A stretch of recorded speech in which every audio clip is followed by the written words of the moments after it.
অর্থাৎ গুলিতে তার মাথার খুলি চলে গিয়েছিল। পরে ডাক্তার সাহেবরা সেটাকে প্লাস্টিক দিয়ে আর্টিফিশিয়াল খুলি তৈরি করে লাগিয়ে দিয়েছে। এর চেয়ে বড় ত্যাগ আর কি হতে পারে? গণতন্ত্রের কাদা ছড়াছড়ি হবে, অনেক অনেক কথা আসবে, কিন্তু এটা একটা সীমা থাকা দরকার। একথা তো সত্য যে কাজটা ছিল যে অতি দ্রুত একটা নির্বাচনের মধ্য দিয়ে একটা নির্বাচিত সরকারের কাছে দায়িত্ব তুলে দেওয়ার, সেটা না দিয়ে ক্রমান্বয়ে বিভিন্ন রকম কতটা সংস্কার কমিশন তৈরি করা হয়েছে ঠিক জানা নাই।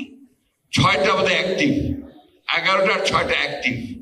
এখন এই 11টা থেকে 6টা আসার পরেও তারা মনে করে যে এটা খুবই সামান্য, অর্থাৎ তারা দেশকে পুরো নতুন একটা আপনার ওই দেশ তৈরি করতে, এটাকে ম্যাজিক্যাল দেশ তৈরি করতে চান।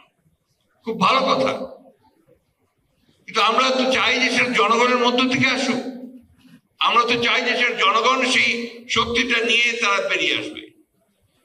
আমরা দুঃখের সঙ্গে বলতে বাধ্য হচ্ছি যে সরকারের কাছ থেকে আমরা সেই জিনিসটা দেখতে পাইনি। আমি 5 তারিখের অভ্যুত্থানের পরেই 7 কি 8 তারিখে আমরা একটা সভা করেছিলাম পল্টনের সামনে, আমাদের পল্টনের সামনে। সেখানে আমি 3 মাসের মধ্যে নির্বাচনের দাবি করেছিলাম। আর এটা ওইটা না, কাপড় ধোয়ার একটাই সলিউশন, চাকা অনেক ওয়ান। আমার খুব সমালোচনা হয়েছিল, আপনারাও করেছিলেন যে বিএনপি এত অস্থির হয়ে গেছে কেন, মির্জা আলমগীর ফখরুল এত অস্থির হয়ে গেছে ক্ষমতায় যাওয়ার জন্য। তখন কথাটা ছিল যে ক্ষমতায় যাওয়ার জন্য। আসলে এখন আপনারাই বলছেন যে ব্যাপারটা ক্ষমতায় যাওয়ার জন্য নয়, ব্যাপারটা হচ্ছে যার শক্তি, যার ক্ষমতা, যার মালিকানা, তার হাতে ক্ষমতা ফিরিয়ে দিতে হবে। আপনার প্রতিনিধি থাকবে না সরকারে, যারা দেশ চালাবেন, তো সেই সরকারে তো সমস্যা থাকবেই। একটা কথা বলার কেউ নেই, কাকে বলবেন, কি বলবেন? আমাদের কাছে এসে ভিড় করছে লোকজন যে আমাদের এই প্রবলেম হচ্ছে, এই প্রবলেম হচ্ছে, এই প্রবলেম হচ্ছে। কে বলবে? আগে তার এমপি ছিল, আগে তার মেয়র ছিল, তারা কথা বলতে পারতো, এখন কোথাও তারা কথা বলতে পারছে না। এই যে বিষয়টা সবাইকে অনুধাবন করতে হবে। তবে আমি অনুরোধ করব, এতটা আপনারা হতাশ হবেন না, নিরাশ হবেন না। আমরা যদি পারি অতীতে, আমরা যদি সেই 52 ভাষা আন্দোলনে সফল হতে পারি, 69-এ সফল হতে পারি, 71-এ সফল হতে পারি, 24-এ সফল হতে পারি, উইথ অল আওয়ার লিমিটেশনস, তাহলে আমরা এটাও পারবো।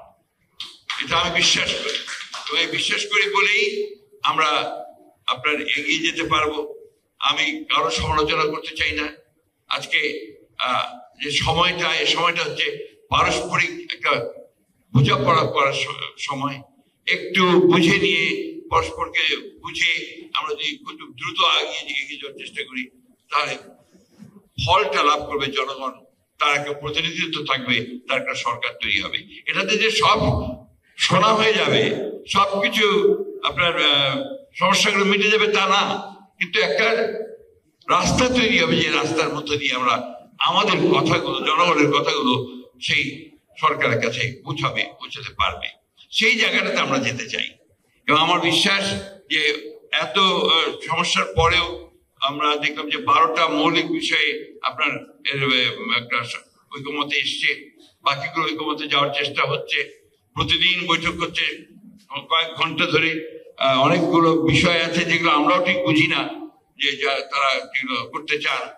এইগুলোকে বাদ দিয়ে যে মৌলিক বিষয়গুলো আছে, সেই বিষয়গুলো সমাধান করে আমার মনে হয় অতি দ্রুত যে নির্বাচনের একটা মোটামুটি ধারণা পাওয়া গেছে আমাদের লন্ডনের তারেক রহমান সাহেব এবং আমাদের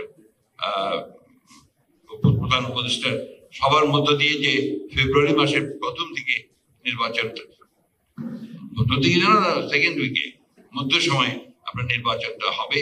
আমার মনে হয় যে সেটা হলেই বোধহয় অনেক সমস্যা, অনেক আপনার আমাদের দ্বিধা, সেই দ্বিধা কাটিয়ে আমরা একটা জায়গায় পৌঁছতে পারবো।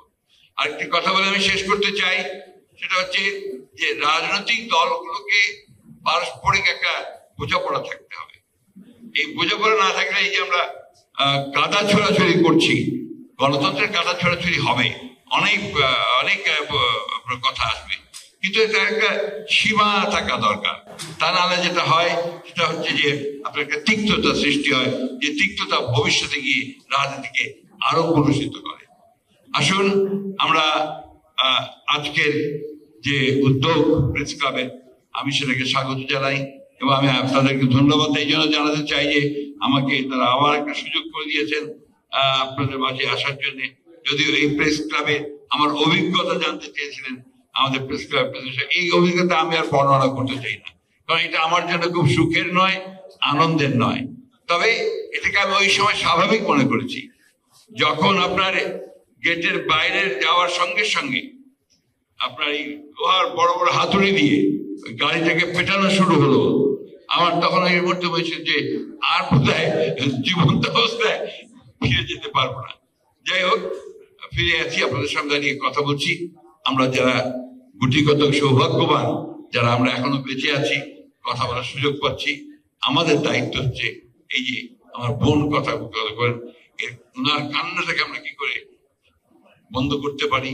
আমরা সেই শিশুটিকে আমরা কথা বলতে, উনি ছবি দেখালেন আপনার আমাদের যে শহীদ হয়ে গেছে।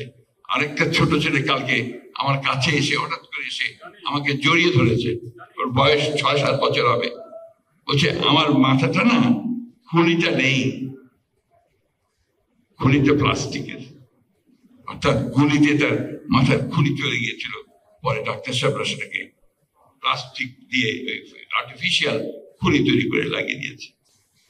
এর চেয়ে বড় ত্যাগ আর কি হতে পারে? আমি আসলে ওই জন্য মাঝে মাঝে একটু ইমোশনাল হয়ে পড়ি। এটার প্রাইস যেটা আমরা পে করেছি, এর যদি আমরা সঠিকভাবে দাঁড়াতে না পারি তাদের সামনে, ওই শিশুদের সামনে, আমার বোনের সামনে, মায়ের সামনে, তাহলে আমরা এই জাতির সঙ্গে নিঃসন্দেহে একটা বড় প্রতারণা করব। আমি আশা করব সেই পথে আমাদেরকে যেতে হবে না, আমরা নিঃসন্দেহে আমরা সামনের দিকে সুন্দর বাংলাদেশের দিকে এগিয়ে যেতে পারবো। এই আশা নিয়ে আপনাদেরকে আবার ধন্যবাদ জানিয়ে বক্তব্য শেষ করছি।